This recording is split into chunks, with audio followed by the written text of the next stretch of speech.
Hi friends, welcome to my channel.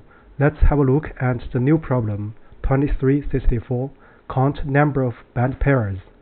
So in this video, we are going to share a solution based on the classic dictionary and count idea. So basically, we are going to count the good pairs. So this problem asks us the following. So given a zero-indexed integer array called nums, so return the total number of band pairs in nums. So a pair of indices ij is a band pair if I less than j and j minus I does not equal to nums j minus nums I. So this condition looks confusing at the very beginning. So actually, if we think of the other way, it's actually super easy. So here are some examples. So I would say both the two examples do not demonstrate the general case. So we will cook up an example to show the generic case. So before we do that, let's look at the constraints. First, the array nums can have a length up to 10 to the power 5. So in other words, for this problem, we cannot use pure brute force. And the second constraint is on the range of nums, which is bounded below by 1 and bounded above by 10 to the power 9. So this is not so essential for this problem. So let's look at the analysis for this problem. So we're going to use the dictionary and count idea. So essentially it's the same as a two-sum problem or some variants. So we're going to first count the good pairs, and then in order to get the final result, we're going to use the total number of possible pairs minus the number of good pairs. Then we get the desired result. So what's a good pair then? So in other words, we require if I does not equal to j, and then we just negation this relation. So we get j minus I equals nums j minus nums I. So this actually, this relation involves two indices, but if we change our viewpoint, so we change this to be j minus nums j equals I minus nums I, then so the things actually changes. So due to the change of viewpoint.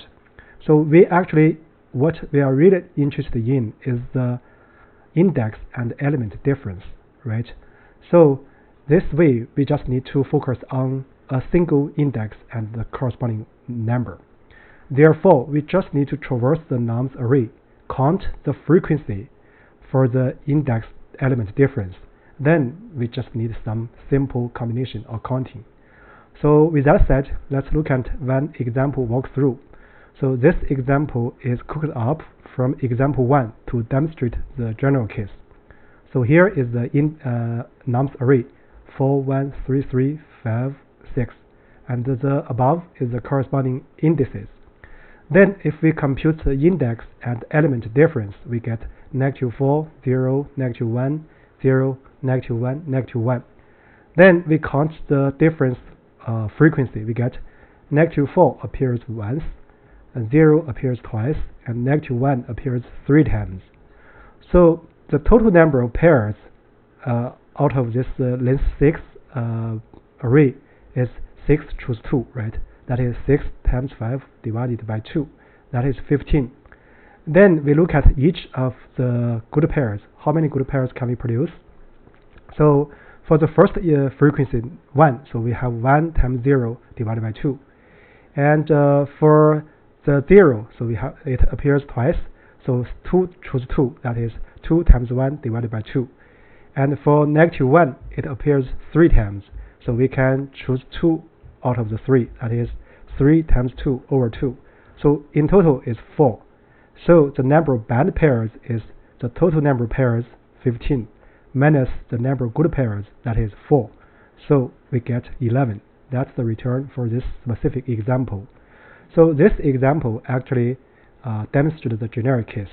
So with that said, actually we can come up with a very simple solution. So let's do this coding.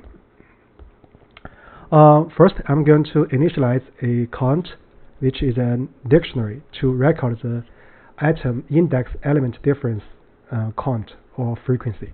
Then we just need to iterate, right, for I, y in enumerate nums, then the element, so let's just write one more line, so those is not necessary, right? So the k is I minus y, that's the index element difference. So we can do this count, so we can update k by count get k. If it's not present in the count, previously we set it to be 0, then we increment this by 1. That way we get all the information required, right? So let's prepare the return. This the first step. Prepare the index item difference frequency count. And next is prepare the return.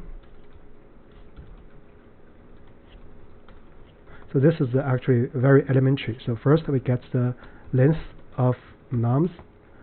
So in order to make the idea more clear, I will write more lines just to make it. So total pairs is n choose 2, right? That is n times n minus 1 divided by 2. So the good pairs is nothing but a sum, so we can use sum iterator here. So for k times k minus 1 divided by 2, that is we choose 2 from k, right? For k in count values, we are only interested in the counts of frequency. So that's it. So we are going to return total pairs minus good pairs. That's the count of bad pairs. So with that said, let's do a special case check. It passes the special case we cooked up. So now let's do a generic case check. Yeah, it passes all the generic cases. So this is a full solution to this problem. So before we end this video, let's do an analysis. So this relation for good pair and this one are equivalent mathematically, but in coding, in some sense, is not they are different, because here, if you look at the left-hand side or right-hand side, it involves two indices. But if you look at here, both the left-hand side and the right-hand side involves only one indices and the corresponding element. Therefore, once we do this transformation, we can come up with linear algorithms. So that's the key point for this solution.